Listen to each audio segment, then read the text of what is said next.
Bemby Aquino, balik noon time na. It's showtime. Bakit kaya masaya? Ang buong detalye, alamin.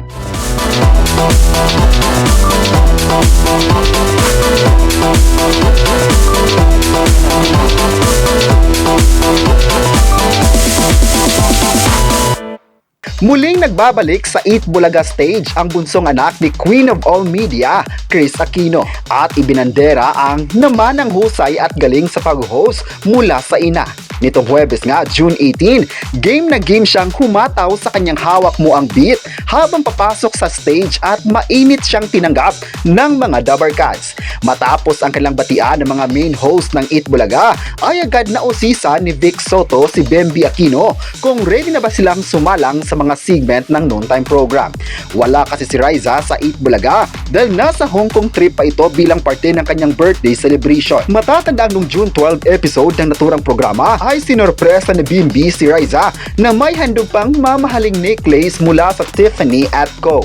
Marami ang nagsabi na mukhang ang dalawa ang magiging susunod na all-dub ng Eat Bulaga. Ibinahagi naman sa official Facebook page ng TVJ ang isang clip ng pag-host ni Bemby. Agad namang umani ng samot-saring komento at papuri sa galing ng binata sa larangan ng hosting gaya ng kanyang ina. Well, mukhang mabilis at mainit talaga ang pagtanggap ng publiko sa pagpasok ng binata sa showbiz, kaya naman marami ang nagre-request na maging regular na ito sa Eat Bulaga. Samantala, masaya naman ang It's Showtime sa mainit na pagtanggap ng tao sa kanilang mga pakulo sa TV.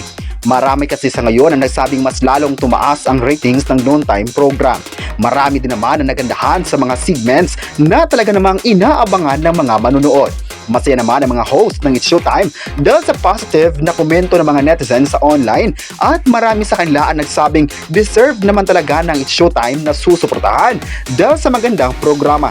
Tuwing tanghali ay busog ang mga kapamilya at kapuso viewers ng saya na talagang kinaaliwan ng karamihan.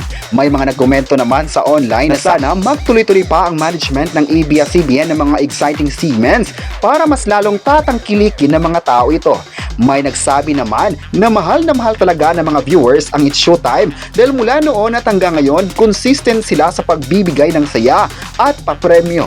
May nagsabi naman na hindi talaga mawawala sa puso ng mga viewers ang It's Showtime dahil patuloy silang tinanggap ng tao.